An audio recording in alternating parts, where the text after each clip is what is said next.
범사에 우리 예수님께 자라가자라는 올해 그 교회 목표 중에 이번 달 주제가 주님의 성전을 사모함, 그리고 거룩이라는 주제입니다. 그래서 하나님의 성전을 사모하고 하나님이 원하시는 그러한 성전 되기를 원하는 주제로 우리가 지난 3주 동안 설교를 들었고요. 오늘 저는 거룩이라는 그런 주제로 여러분들에게 하나님 말씀을 전하고자 합니다. 그래서 설교 요약을 보시면서 함께 말씀 들으시기 원합니다. 오늘 거룩이라는 주제에 대해서 말하기 앞서 우리는 하나님께서 우리를 구원하신 목적이 무엇인지 짚고 갈 필요가 있습니다. 그래야 거룩이라는 주제가 자연스럽게 연결이 되고 이해가 될 수 있어서입니다.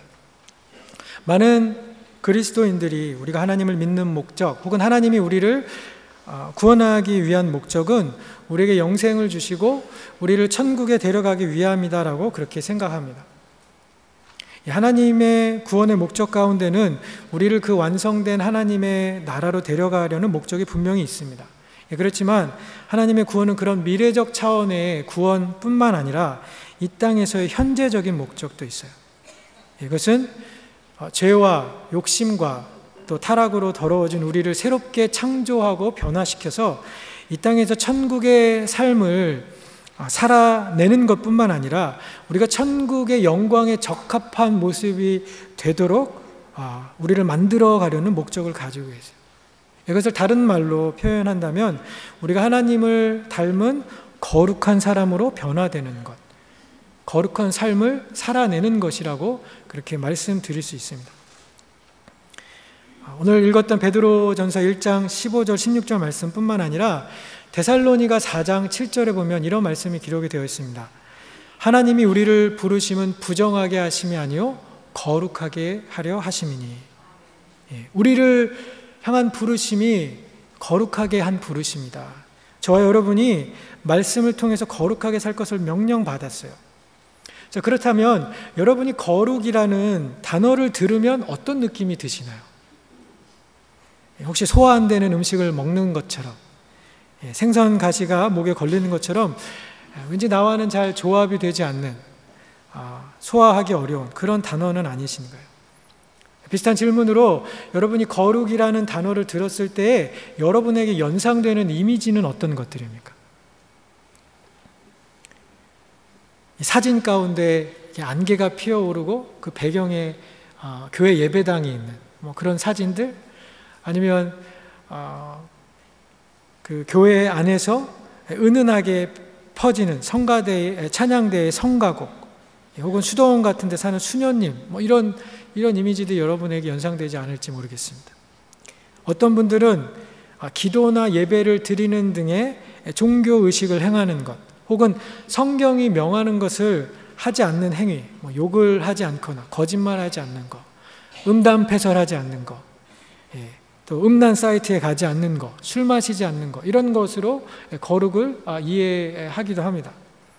자, 그렇지만 거룩한 삶을 단순히 그리스도인이 그가 하지 않는 어떤 일들을 기준으로 규정하는 것은 그 삶에 대한 온전한 정의가 될 수 없습니다. 그렇게 거룩한 삶을 표현하면 기독교가 그냥 무언가를 하지 말아야 되는, 혹은 무엇을 해야 하는 도덕주의로 전락이 되고 많은 종교적인 혹은 윤리적인 규범을 지켜야 한다는 인상만으로도 사람들을 충분히 질리게 만들거나 지치게 만들 수 있는 그런 죽어버린 종교가 되어버리기 때문입니다. 이제 성경을 잘 모르고 기독교를 잘 모르는 사람들에게서 우리 자주 듣는 이야기들 중에 하나는 기독교는 숨이 막힌다라는 거예요. 이것도 하지 말아라, 저것도 하지 마라, 이것도 안 된다, 저것도 안 된다. 그래서 사람들이 교회 가고 싶지 않다, 나는 예수님 믿고 싶지 않다라는 그러한 말들을, 그런 반응들을 종종 듣기도 합니다.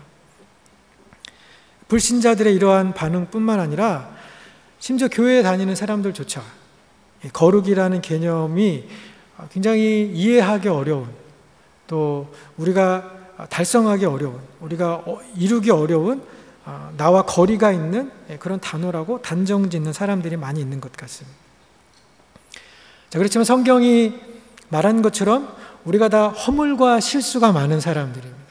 또 로마서 말씀에 하나님의 말씀을 지키고 행하는 것으로 우리가 주님 앞에 의롭다 인정을 받을 인생이 하나도 없다라고 했는데, 그렇다면 거룩한 삶은 우리가 도저히 실현 불가능한 이상적인 삶을 살아내라는 그런 요구, 혹은 뭔가를 하지 않는 것이 우리의 삶의 목적이라고 말하는 것이 아니라, 우리가 하나님이 원하시는 그러한 구별된 삶, 하나님이 기대하시는 새로운 방식의 삶이 있고, 그것이 가치 있고 영광된 삶이니까 그 삶을 살아내라고 하는 긍정적인 명령이요, 무엇보다 우리에게서 성취가 가능한 그러한 삶인 줄 믿습니다.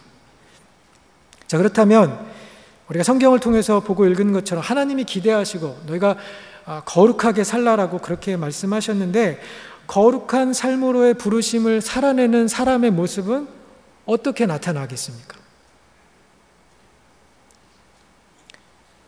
저같이 목회의 부르심을 입은 목사나 아니면 아프리카나 개발도상국에 부르심을 입어서 선교하는 선교사님 같은 종교 종사자들에게만 어울리고 적합한 단어인가요?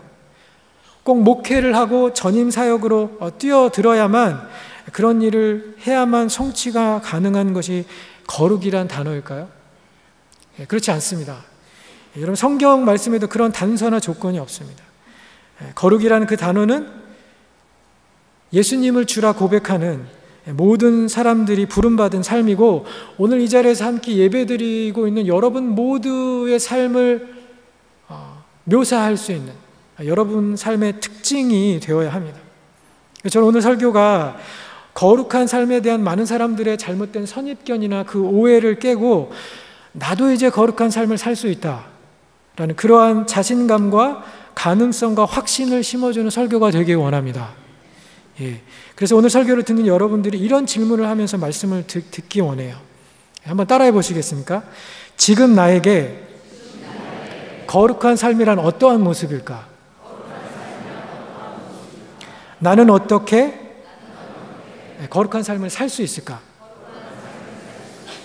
이런 질문에 대한 대답을 오늘 성경 말씀을 읽으면서 또 설교를 듣는 가운데 우리가 발견하고, 그래서 거룩한 삶을 살고자 하는 그런 열정과 결심이 여러분들 안에 뜨겁게 일어나는 그러한 말씀의 시간이 되기를 간절히 축원합니다. 자, 거룩한 삶을 살기 위한 이 도전을 말하기 전에 거룩이라는 그런 단어가 의미하는 것이 무엇인지 우리가 먼저 보는 것이 첫 번째 순서인 것 같습니다. 자, 거룩이라는 말을 그냥 한 정의로 말하기는 굉장히 어려운, 굉장히 포괄적인 뜻을 가지고 있습니다. 한국어 사전에 찾아보니까 거룩, 이것이 매우 높고 위대하다, 성스럽다, 이런 뜻을 가지고 있어요. 웹스터 사전, 영어 사전에 보니까 비슷한 의미들이 여러 가지 적혀 있는데, 이제 번역한 거라서 조금 의미가 매끄럽지는 않지만, 전달이 좀 매끄럽지는 않지만 이렇게 적혀 있더라고요. 선함과 의로움의 완벽한 상태로서의 한 존재의 높이 기릴 만한, 혹은 존귀를 받을 만한 온전한 헌신이다, 혹은 성스러운 것이다. 또 신을 위한 일에 온전히 바쳐진 혹은 드려진 성스러운 특징을 가진, 성스러운 것으로 간주되는, 자, 이것이 영어의 holy라는 단어가 가지고 있는 그런 의미들이에요. 자, 그렇다면 성경에 나와 있는 거룩은 어떠한 의미일까? 히브리 말로 거룩하다라는 것은 코데시라는 그런 단어인데요. 여러분, 이 단어는 구약에서만 830번 이상이 사용이 되었어요. 얼마나 많이 성경이 인용하고 있는지 아시겠죠? 자, 그래서 한 단어는 이 사전의 정의는 거룩이 신의 어원이다라고까지 그렇게 설명을 했습니다. 자, 거룩이라는 단어만큼 하나님을 표현하기에 적당한 단어가 없는 것이죠. 자, 이사야서 6장 3절에 이런 말씀이 기록되어 있습니다. 서로 창화하여 가로되 거룩하다 거룩하다 거룩하다, 만군의 여호와여 그 영광이 온 땅에 충만하도다. 계시록 4장 8절에 네 생물은 각각 6 날개를 가졌고 그 안과 주위에는 눈들이 가득하더라. 그들이 밤낮 쉬지 않고 이르기를 거룩하다 거룩하다 거룩하다, 주 하나님 곧 전능하신 이여 전에도 계셨고 이제도 계시고 장차 오실 이시라. 자, 천상의 광경을 보게 되었던 이사야도 반모섬에서 천상의 예배를 계시 가운데 보았던 사도 요한도 천상에 있었던 네 생물과 천사들과 24장로와 또 모든 하나님의 백성들이 밤낮 쉬지 않고 하나님을 찬양하면서 했던 말이 거룩하다, 거룩하다, 거룩하다.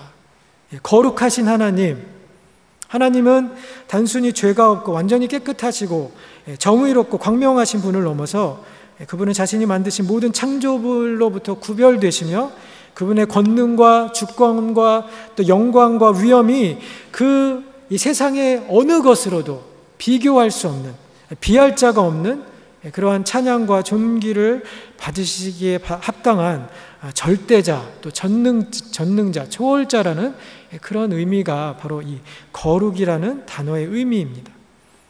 자, 하나님을 표현한 것 이외에 또 성경에는 하나님과 관련되어져 사용되어진 여러 가지 것들에 이 거룩이라는 단어가 사용된 것을 볼 수 있습니다. 이들은 이 자체가 원래 거룩한 것은 아니었어요. 그렇지만 이것들이 일반적인 사용에서 따로 구별되어서 하나님께 봉사하거나 하나님께 드려지기 위해서 사용되어졌을 때 그것이 거룩한 것이 되었습니다.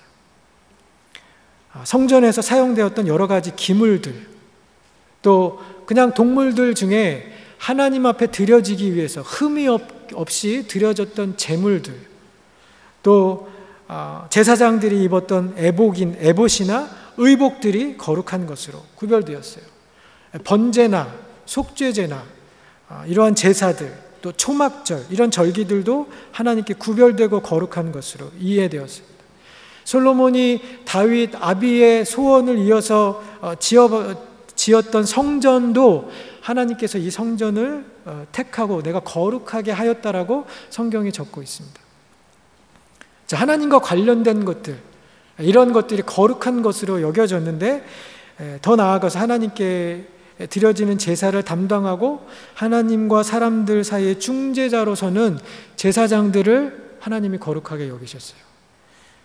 또 성막과 성전에서 제사의 직무를 돕기 위해 선택받은 레위인들, 그리고 하나님 앞에 드려진 인생으로 구별되었던 나시린 같은 사람들도 하나님 앞에 거룩한 사람들로 그렇게 인정되어졌습니다. 자, 그리고 출애굽기 19장 6절에 보니까 출애굽했던 이스라엘 백성들 하나님 이렇게 말씀하셨습니다. 너희가 내게 대하여 제사장 나라가 되며 거룩한 백성이 되리라. 너는 이 말을 이스라엘 자손에게 전할지니라. 우리가 이따 보게 될 베드로후서 2장 9절에 있는 말씀이 사실 출애굽기 19장에 이미 하나님께서 이스라엘 백성을 향하여서 너희들이 내게 거룩하다고, 너희가 내게 구별되었다고 그렇게 말씀하십니다. 레위기 20장 26절에 보니까 이런 말씀이 기록이 되어 있습니다. 너희는 나에게 거룩할지어다. 이는 나 여호와가 거룩하고 내가 또 너희를 나의 소유로 삼으려고 너희를 만민 중에서 구별하였음이니라. 자, 이렇게 출애굽기나 레위기에 적혀 있는 것처럼 하나님의 소유가 되기 위해서 하나님의 소유로 삼기 위해서 구별되고 선택된 백성이 이스라엘 사람들이었는데, 여러분 이 거룩에 대한 적용이 확장된 사건이 일어났습니다. 근데 그 사건이 무엇인가 하면 바로 예수님의 십자가 사건과 부활입니다. 자, 우리 이 말씀은 같이 좀 찾아보기 원하는데요. 히브리서 10장 12절로 14절 말씀. 제가 가지고 있는 신약성경 363면에 있습니다. 우리 베드로전서 앞에 있어요. 야고보서, 히브리서, 그리고 앞쪽에 히브리서 10장 12절로 14절.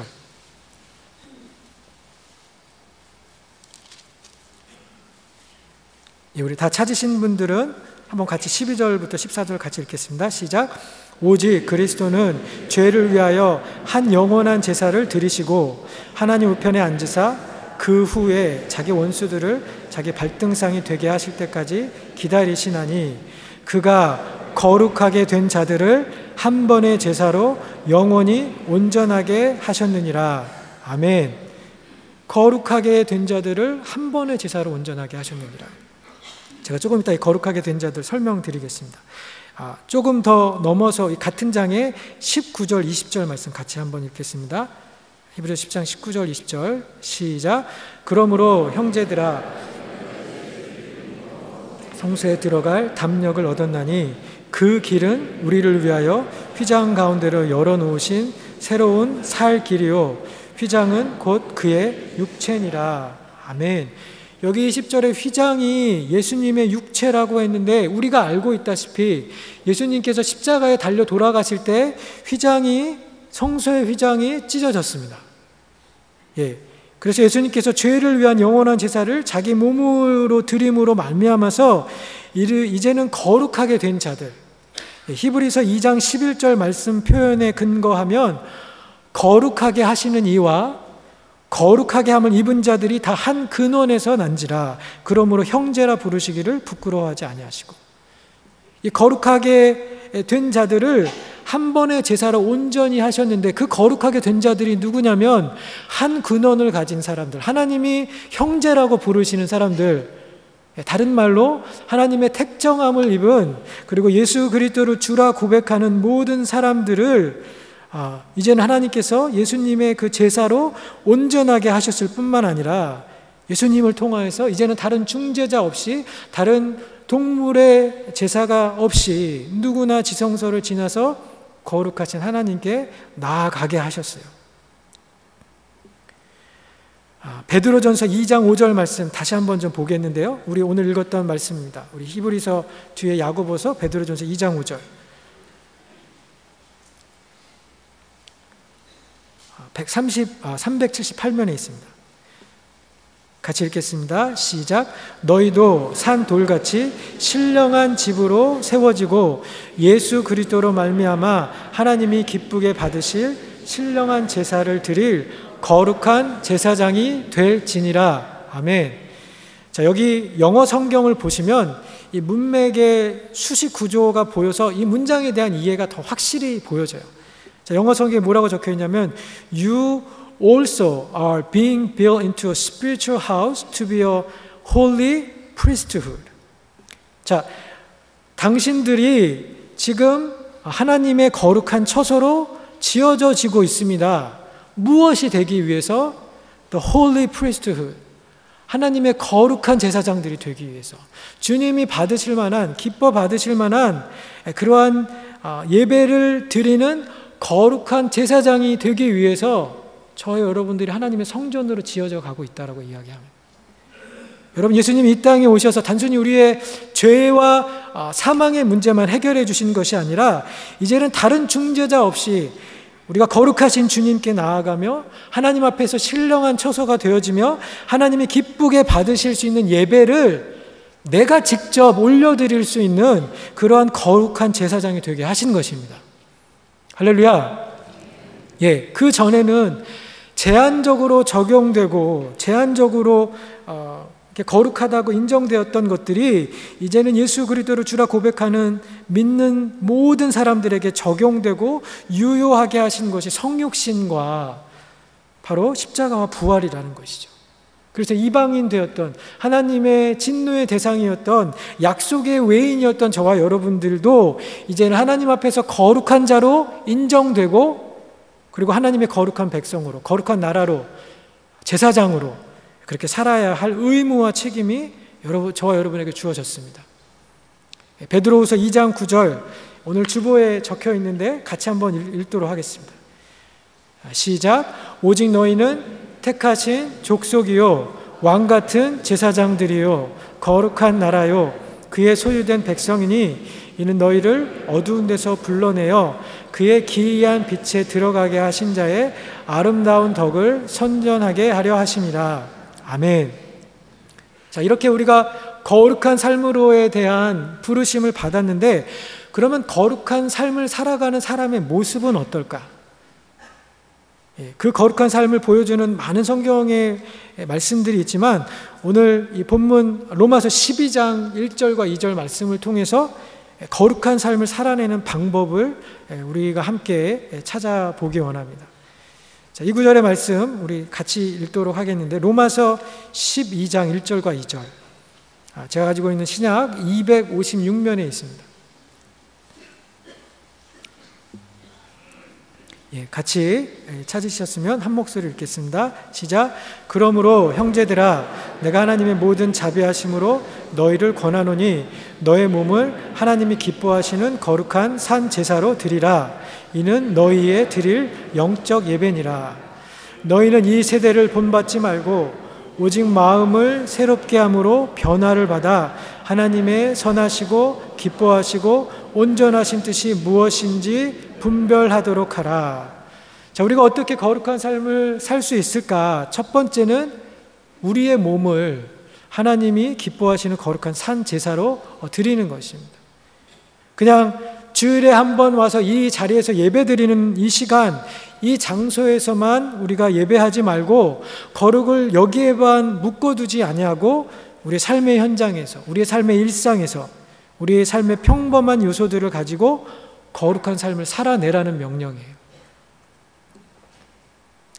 자, 오늘 이 12장 본문에 보시면 어떻게 거룩한 삶을 살아가는 모습인지 사도 바울이 여기에 잘 열거해주고 있는데요.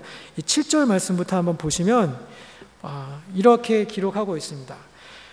섬기는 일이면 섬기는 일로, 가르치는 자면 가르치는 일로, 8절 위로하는 자면 위로하는 일로, 구제하는 자는 성실함으로, 다스리는 자는 부지런함으로, 긍휼을 베푸는 자는 즐거움으로. 자, 9절엔 악을 미워하고 선에 속하고, 10절 형제를 사랑하여 우애하고 존경하기를 먼저 하고, 11절 부지런하여 게으르지 말고 열심을 품고 주를 섬기고, 12절 소망 중에 즐거워하고 환난 중에 참고 기도에 힘쓰고, 13절 성도들의 쓸 것을 공급하고 손 대접하기를 힘쓰고, 14절 박해하는 자를 축복하고, 15절 즐거워하는 자들과 함께 즐거워하고 우는 자들과 함께 울고. 여러분, 이것이 몸으로 산 제사를 드리는 그런 사람들의 모습입니다.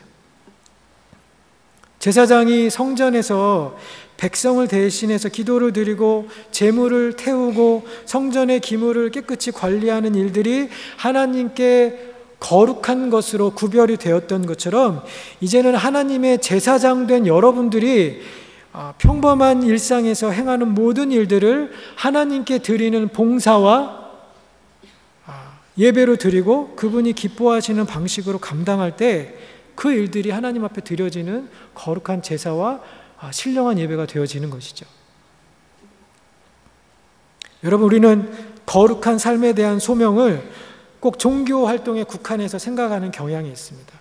그렇지만 거룩한 삶을 살아가라는 이 부르심의 가장 현실적이고 실천적인 첫 번째 단계는 바로 이웃 사랑에서 드러나게 됩니다. 이 오늘 읽었던 12장 말씀에 바울이 열거했던 것처럼 가르치는 것으로, 섬기는 것으로, 위로하는 것으로, 형제를 대접하는 것으로, 다른 사람을 먼저 나보다 더 존경하는 것으로, 그래서 그 이웃을 향한 섬김이 궁극적으로는 하나님을 섬기는 것이 됩니다. 마태복음 25장에 천국에 대한 비유를 말씀하시면서 심판하는 임금이 내 형제 중에서 지극히 작은 자에게 한 것이 나에게 한 것이라 주님이 말씀하신 것처럼, 자, 일상에서 거룩한 소명의 삶을 살아가는 사람들에 대한 예를 좀 더 구체적으로 여러분들에게 들어서 여러분의 이해와 좀 적용을 돕기 원합니다. 한국의 연구소에서 다니시는 한 성도님이 계셨습니다. 자, 이분은 교회에서 배웠던 성경 공부를 직장에서 실천하기로 결심을 하고 직장 동료들과 또 후배들과 같이 성경 공부 모임을 시작을 했습니다. 그래서 이분의 저녁 시간은 사람들과 교제하고 사람들 만나서 성경 공부하는 그런 시간들로 채워졌습니다. 단순히 직장이 내가 일을 하고 이 돈을 버는 장소가 아니었습니다. 사람들 만나고 또 하나님을 소개하고 사람들을 하나님 앞에서 세워가는 그런 현장이었어요. 자, 그런데 어느 날 이분이 모임을 하다가 자신의 힘겨운 경험을 성경 공부하는 사람들과 나누었는데, 그것은 회사 출장비에 관한 것이었어요. 연구원들이 지방으로 출장을 종종 가는데 청구한 비용보다 적게 쓰는 경우가 대부분이고 남는 돈은 다 각자의 주머니 속으로 들어가는 때가 많았던 것이죠. 그때는 이제 정확한 어떤 이 회계 처리가 되지 않을 때라 그렇게 하는 것이 부서의 관행이었는데, 이 성도님은 이게 불편했었어요. 자, 그래서 기도하는 중에, 자기와 같이 성경 공부하는 이 동료들과 함께 기도하는 중에 어느 날인가 팀장에게 잘못된 관행을 바로잡자라고 건의를 했습니다. 어떤 반응을 들었을까요? 이제부터 우리가 정직하게 출장비 처리를 하자 모두들 환영하고 찬성했을까? 오히려 팀장님뿐만 아니라 다른 동료 연구원들부터 수많은 비난과 따돌림을 받았습니다. 너는 도대체 얼마나 깨끗해서 그러냐? 그냥 싫으면 너만 하면 되지 왜 그거를 공론화해서 문제를 만드냐라고 하면서 많은 반대와 조롱에 부딪혔어요. 그렇지만 여러 우여곡절 끝에 그 잘못된 관행이 시정이 되었습니다. 그것 때문에 성도님은 다른 사람들에게 그렇게 따돌림을 당하고 비난을 받아야 했지만 하나님 앞에 신실하게 그리고 거룩하게 살아내어야 하는 그런 부르심에 순종하면서 그렇게 회사 생활을 하셨어요. 한 성도님이 계셨는데요. 젊은 아내에게 지병이 있었고 아내가 아이를 출산하는 중에 세상을 떠나게 되었습니다. 미숙아로 태어났던 이 쌍둥이 아이들이 한참 동안 병원 인큐베이터에 들어가 있었고 또 자신의 생계를 위해서 회사를 계속 다녀야 했기 때문에 한국에 계셨던 어머니가 오셔서 아이들을 돌보셔야 했습니다. 어머니의 도움이 있긴 했지만 먼저 아내를 떠나보내고 남자 혼자서 어린 그 쌍둥이 아이들을 키우는 그런 부담과 어려움을 가졌던 이 성도님이 속해 있던 목장이 있었고요. 그 목장의 목자님이 하루도 빠짐없이 1년간 이 형제님과 같이 시간을 보내셨어요. 자기 집으로 불러서 밥을 먹이든지 아니면 이 성도님 집에 들려 먹을 것을 사지고 가서 같이 밥을 먹든지 또 회사 가는 길이나 퇴근 시간에 들려서 커피를 마시든지 아니면 성도님 일하는 회사에 찾아가서 같이 점심을 먹든지 그러면서 성도님과 같이 있으면서 얘기를 들어주고 대화를 나누었어요. 여러분 저도 목회자이지만 부끄럽게도 저도 그렇게 성도님을 섬겨본 적이 없습니다. 그런데 이 목자님은 이 목원을 적어도 그 1년간 하루도 빠짐없이 옆에서 친구가 되어주고 위로하고 격려하면서 함께 있어주는 그런 섬김의 본을 보여주셨습니다. 오늘 그런 섬김과 돌봄을 받았던 성도님이 목자로 세워지십니다. 자기를 그렇게 섬겼던 그 목자님을 보면서 나도 저런 삶을 살고 싶다 라는 그런 거룩한 열망이 성도님 안에 일어났기 때문이에요.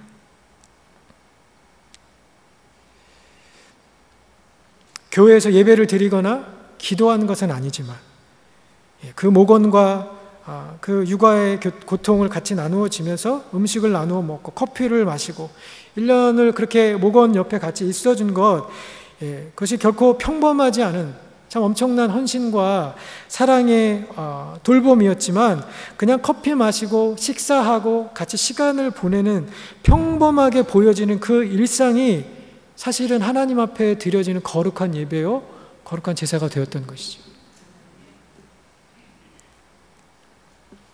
육아 얘기가 나와서 그런데요. 가정에서 아이를 낳아서 키우는 일은 어떤가요? 제 아내가 굉장히 밝고 쾌활한 사람인데 저는 아이가 셋이 있습니다. 근데 저희 첫째 아이를 낳고 아내에게 우울증이 왔습니다. 한국에서 굉장히 그 대학생 선교 단체에서 간사로 이렇게 학생들과 사역하면서 아주 바쁘게 살다가 결혼하고 와서 가족도 없고 친구들도 없고 또 남편은 신학교 다니면서 바쁘게 사역하면서 그렇게 지내다 보니까 아이하고만 24시간 보내면서 저희 아내 같은 사람에게도 우울증이 찾아오더라고요. 자, 아이 키우는 것이 정말 쉽지 않죠. 이 육아에 전념하던 성도님들은 내가 점점 무의미한 존재로 전락하는 것은 아닌가, 몇 년 동안 허송세월하는 것은 아닌가, 그러한 어떤 불안과 걱정 등에 사로잡힐 때가 많이 있습니다. 매일 아이와 씨름하지만 그날이 그날 같아요. 어제도 똥 싸고 오늘은 더 많이 싸고 기저귀도 하루에 여러 번씩 수없이 그렇게 갈아야 되고 배고프다고 보채고 화장실 좀 가려고 하면 울어대고 또 일어나려고만 하면 엉겨붙는 떨어지지 않는 그런 어린아이들을 달래고 시간을 보내는 일, 아무도 알아주지 않고 또 고마워하지도 않고 별로 보람도 느껴지지 않고 진전도 보여지지 않는, 그래서 내 삶이 전혀 생산적으로 느껴지지 않고 나를 우울하게 만들어버리는 그 지겹고 고단한 육아의 일상이 사실은 굉장히 아름다운 싸움이라는 것이죠. 왜냐하면 생명을 키워내는 일이기 때문에. 생명의 창조자이신 하나님과 생명을 성장시키고 키워내는 일에 여러분이 함께 동역하고 계시기 때문입니다. 모든 사람이 알아주는 그런 위대한 일은 아니지만 그 하나님이 주신 생명을 잘 돌보고 그 아이를 잘 키워내는 일이야말로 중요하고 가치 있는 일이고 하나님의 소명을 이뤄내는 일입니다. 제가 다니고 있었던 신학교에 50대 중반의 한 교수님이 계셨습니다. 그런데 어느 날인가 더 이상 학교에 나오시지 않게 되었는데 그 이유가 아내가 불치의 병에 걸리셨기 때문이었어요. 그 사모님이 걸렸던 질병이 어떤 것인지 저는 기억하지 못하지만 그분이 하셨던 말이 지금도 생생하게 기억이 납니다. 아내가 자신을 위해서 20-30여 년간 가까이 나를 위해서 봉사하고 희생해 주었는데 이제는 내가 아내 옆에 있어줘야 될 시간이라고, 이제는 my payback time이라고 그렇게 하면서 아무런 미련 없이 그렇게 아내 옆에 가서 간병을 하셨습니다.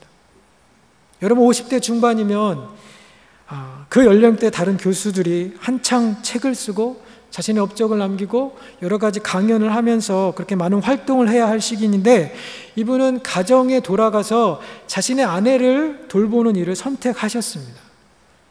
그분이 교수로서의 자신의 소명을 저버리셨나요? 자신의 본분을 지키지 못하신 것인가요? 아닙니다. 그분은 가정을 지키고 아내를 돌보는 더 귀한 소명을 발견하고 그것을 감당하신 것이죠.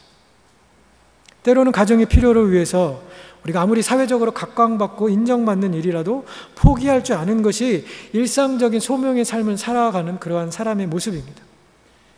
고통받는 아내나 남편, 또 병이 아픈 가족들, 몸이 아픈 부모님들, 알츠하이머로 또 파킨슨 디지즈로 그렇게 고생하시는 우리의 부모님들을 돌보면서 그분들 옆에 있어주는 것, 병실에서 시간을 보내는 것, 또 그분들을 위해서 병원 라이드를 주는 것 또한 하나님께서 각자에게 부여하신 소명의 삶이고 우리가 그 일들을 성심으로 감당할 때 주님이 그 삶의 제사를 기쁘게 받으십니다.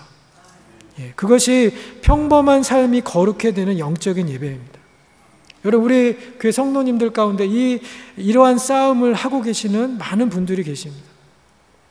정수영 장로님, 우리 양광일 집사님, 이정수 장로님, 또 권영우 성도님, 그 외 아프고 병상에 계신 가족들을 위해서 수고하시는 많은 성도님들, 그분들을 격려해 드리고 싶습니다. 여러분들의 삶도 하나님께 드려지는 거룩한 예배가 될 수 있습니다. 포기하지 말고 우리가 끝까지 하나님을 붙들고 믿음으로 자신의 삶의 자리에서 거룩한 삶의 제사를 올려드리는 성도님들 되시기를 축원합니다. 자, 여러분 이렇게 본 것처럼 들으신 것처럼 거룩이라는 그런 삶이 우리가 생각하는 추상적이고 교회 안에서만 국한된 종교적인 것이 아니라 우리의 삶의 현장에서 나타날 수 있는, 우리의 삶의 우리가 하는 일을 통해서 누군가가 유익을 얻고 누군가가 수혜를 입게 되고 내가 그 일을 오직 하나님께만 드리는 서비스로, 봉사함으로 그 일들을 행할 때 여러분의 그 삶의 장소가 예배의 처소가 되고 그것을 통해 하나님께서 영광 받으시는 그러한 일들이 일어나기를 예수님의 이름으로 간절히 축원합니다.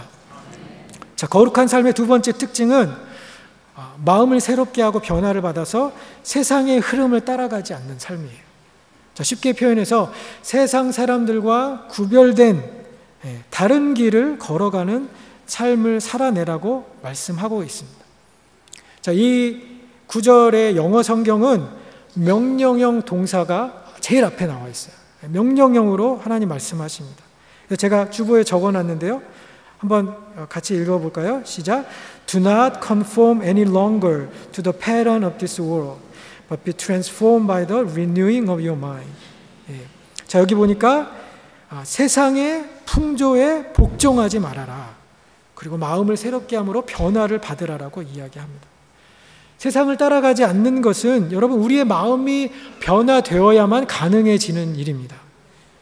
디모데후서 4장 5절 말씀에 하나님의 말씀과 기도로 거룩하여 짐이라. 우리의 영혼을 하나님의 말씀으로 먹이고 우리가 기도하면서 하나님의 선하시고 온전하신 뜻이 무엇인지 분별해서 그대로 하나님 말씀하신 대로 그렇게 행하는 것이죠.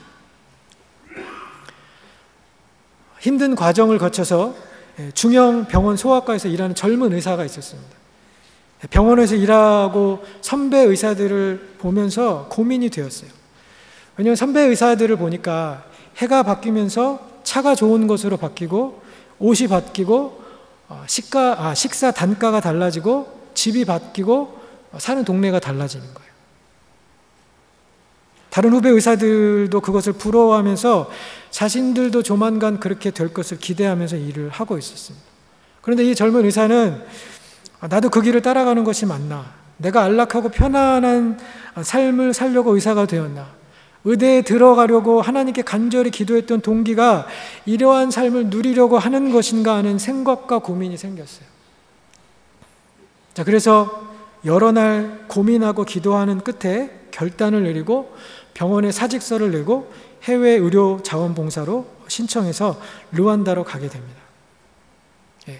친구들이 너 뭐가 그렇게 잘났냐고 그렇게 손가락질을 하고 욕할까봐 떠나기 전에 직전까지 말을 못했습니다. 부모님께도 떠나기 전날 이야기했더니 부모님이 노발대발 하시면서 아들을 말린 거죠. 우리가 너를 어떻게 공부시켰는데 왜 그렇게 힘든 곳, 험한 곳에 가려고 그러느냐.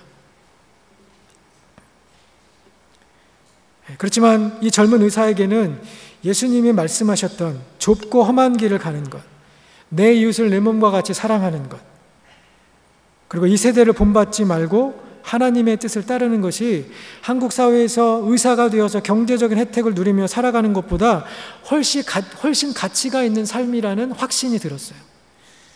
그래서 그 부르심을 따라서 다르게 살기로 작정하고 한국을 떠났습니다. 그냥 1년을 가서 살기로 했던 르완다에 가서 3년 동안 머물렀어요. 그리고 귀국한 후에는 일반 병원으로 돌아가지 않고 수입은 일반 병원의 3분의 1밖에 되지 않는 협동조합의 그런 의사로 갔습니다. 환자를 돈으로 보지 않고 가족으로 대하는 협동조합의 그 창업 정신이 자기와 맞았기 때문이에요. 그는 사람들이 아무도 생각 없이 따르는 넓은 길, 모든 사람이 다 쫓아가는 그 넓은 길에 의문을 제기하고 그 길에서 벗어나서 세상의 흐름을 따르지 않고 다른 길을 선택해서 살고 있습니다. 그것이 세상의 공중권세 잡은 자에게 굴복하지 않고 몸의 사역을 쫓아가지 않고 하나님의 거룩한 자녀로 사는 길이라고 확신했기 때문입니다. 금융기관에서 일했던 한 성도님이 있었어요. 순환 보직 시스템에 따라서 본사에서 근무하던 이분이 발령이 나서 지방으로 가서 몇 년 근무하게 되었습니다. 교회도 또 가족들도 전부 다 서울에 있었기 때문에 서울에 돌아오고 싶어 했고 몇 년 후 본사로 다시 돌아올 만한 그런 기회가 생겼습니다. 자, 그런데 때마침 자기보다 조금 늦게 지방지사에 왔던 동료가 부탁을 해왔습니다. 직장 생활을 하는 아내가 둘째 임신을 했고 출산을 하면 자기네가 서울 처갓집 근처에 가까이 있어야 부모님들이 아이들을 돌봐줄 수 있고 그래서 자기들이 직장 생활을 할 수 있다고. 그래서 서울로 가는 그 기회를 자기에게 양보해 줄 수 있느냐고 그렇게 부탁을 해왔습니다.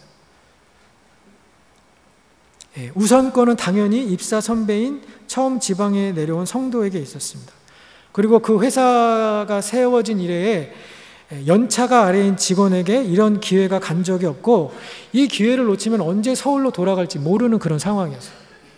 근데 이분이 어떻게 했냐면 자기보다 늦게 입사한 동료의 형편이 어렵다라고 그렇게 생각을 하고 그 기회를 양보합니다.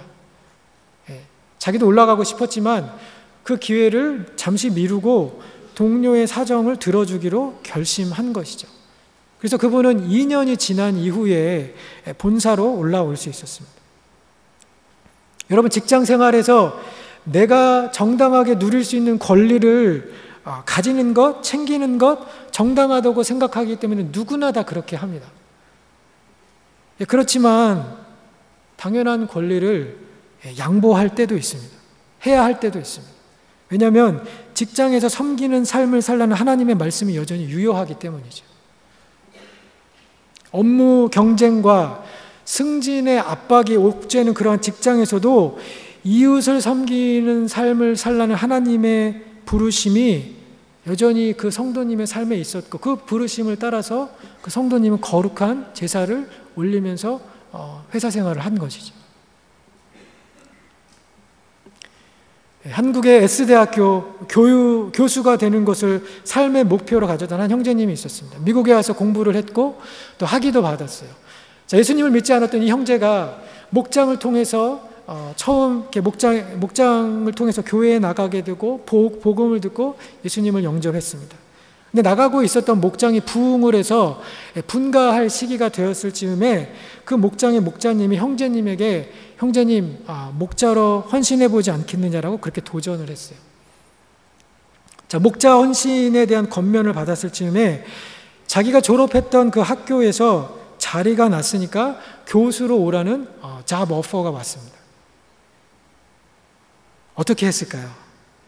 제가 왜 이 일화를 여러분에게 말씀을 드릴까요? 자기가 그렇게 목표로 했던 자신의 평생 꿈이었던 그 직업을 가질 수 있는 기회가 왔는데 이 성도님은 그 자리를 사양하고 그냥 미국에 남아서 목자가 되기로 헌신하셨습니다.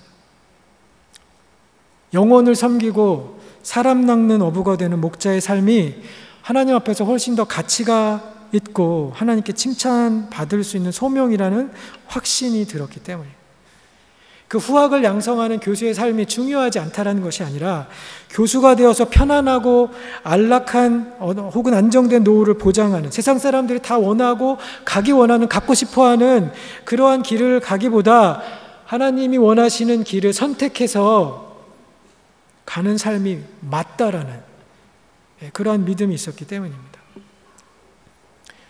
여러분, 평탄한 직장을 버려두고 해외 의료 자원봉사를 가는 것, 직장에서 누릴 수 있는 내 권리를 포기하고 다른 사람에게 양보하는 것, 목자하겠다고 모두가 우러러보고 되고 싶어하는 교수직을 사양하는 이 사람들을 세상적으로 보면 미쳤다고 말하는 것이 맞을 겁니다.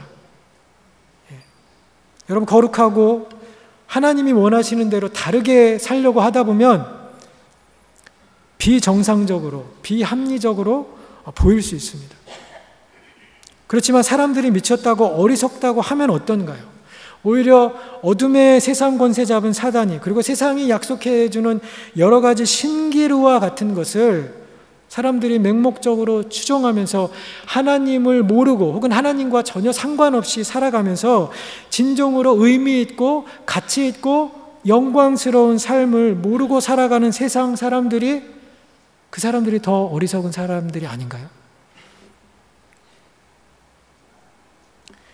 여러분, 우리가 이단이라고 부르는 여호와의 증인들은 자기들이 믿고 따르는 바를 지키기 위해서 인생 전체를 그렇게 거는 것을 볼 수 있습니다. 여호와 증인들은 병역을 거부하잖아요. 총 들기를 거부합니다. 전쟁이 사람을 죽일 수 없어서 총 드는 것을 거부하죠. 한국에서 병역을 거부한 결과가 단지 그냥 군대 가서 징역 몇 년 사는 것으로 끝나는 것이 아니라 이 주홍글씨처럼 병역 거부자라는 그 낙인이 평생 그들을 쫓아다니면서 괴롭힙니다. 얼마나 많은 경제적인 불이익과 불평들, 또 사회적인 손실을 경험할지 우리가 쉬이 짐작할 수 있습니다. 우리가 이단이라고 그렇게 말하는 사람들도 자기가 믿고 있는 바를 위해서 인생 전체를 드리면서 살아가는데, 정작 그리스도인들은, 정통 기독교인이라고 하는 사람들은 하나님 말씀을 따르지도 않고 하나님을 모르는 사람들이 만들어 놓은 여러 가지 세상의 방식들을 열심히 따라가면서 사는 그런 아이러니한 모습을 우리가 많이 보고 경험하고 있습니다. 그래서 결과가 무엇인가요? 오히려 우리가 이단이라고 얘기하는 그 여호와의 증인들은 점점 더 강한 존재로 그렇게 드러나고, 오히려 수많은 교회와 기성교회들은 힘을 잃고 또 쇠퇴하고 있습니다. 세상과 다르게 사는 사람들이 핍박을 받을지언정 더욱 강한 존재로 나타나는 것이 어쩌면 성경적인 결과라는 그런 생각이 듭니다. 오늘 말씀을 통해 저와 여러분들이 이 세상의 풍조를 따르지 않는 그런 구별됨이 있는 하나님의 사람들이 되시기를 예수님의 이름으로 축원합니다. 우리 디모데후서 4장 7절에 바울이 자신의 삶을 회고하면서 이렇게 이야기했습니다. 나는 선한 싸움을 싸우고 나의 달려갈 길을 마치고 믿음을 지켰으니, 자신의 삶을 스스로 평가하면서 내가 선한 싸움을 싸웠다, 나는 믿음을 지켰다, 내가 달려갈 길을 다 달렸다고, 맞추었다고 그렇게 자신의 인생을 요약했습니다. 자, 메시지 성경은 이 구절을 이렇게 번역을 했습니다. 이것은 참으로 달려볼 가치가 있는 유일한 경주입니다. 달려볼 가치가 있는 유일한 경주이다. 한 영어 성경은 이 선한 싸움을 아름다운 싸움으로 번역을 했더라고요. 아름다운 싸움. 여러분, 싸움이 어떻게 아름다울 수 있겠습니까? 자, 그런데 그 결과가 영광스럽기 때문에, 그 영광이 너무나 찬란하기 때문에 모순같이 들리지만 아름다운 싸움이 되는 것이죠. 그리스도를 만나서 진정한 삶의 변화를 경험한 사람의 삶에 여러분, 이웃을 향한 희생적인 사랑과 섬김이 있는 그런 삶의 반전이 있고, 이전에는 우리가 나만을 위해서 혹은 우리 가족만을 위해서 살았던 사람이었지만, 이제는 우리 삶에 있었던 그런 육신의 정욕과 또 안목의 정욕과 생의 자랑을 따라서 사는 세상의 그 거대한 흐름을 거부하고 거스르는 치열한 싸움이 우리에게 있어야 할 것입니다. 좁은 길, 의로운 길, 거룩을 이뤄내기 위한 싸움은 세상의 관점에서 보면 분명히 어리석고 비경제적이고 비합리적인 그러한 것들입니다. 그렇지만 여러분, 우리에게 달릴 경주가 많이 있어도 하나님 앞에서 유일한, 또 가치 있는 유일한 경주가 이 거룩한 삶을 살아내는 경주인 줄 믿습니다. 저와 여러분이 우리의 삶의 일상에서 하나님이 기대하시고 원하시는 그러한 아름다운 싸움들, 우리의 삶이 하나님께 드려지는 제물이 되고, 또 우리가 구별됨으로 하나님이 원하시는 다른 길을 살아감으로 거룩한 일상이 되어지는 그러한 하나님의 역사가 저와 여러분의 삶에 충만하기를 예수님의 이름으로 축원드립니다. 같이 기도하시겠습니다. 하나님 아버지, 우리를 거룩하게 만드시고 주님의 자녀로 구별시켜 주셔서 감사합니다. 하나님의 말씀과 기도로 우리의 영혼이 더욱 거룩하게 되며 주님의 뜻이 밝히 우리 삶에 드러나 평범한 일상이 하나님께 구별되어 드려지는 거룩한 예배, 주님이 받으실 만한 영적인 예배가 되게 하여 주옵소서. 우리가 서 있는 곳에서 하나님을 예배하는 거룩한 제사장이 되어지기를 소원하며 모든 말씀 예수님의 이름으로 감사하며 기도드렸습니다. 아멘.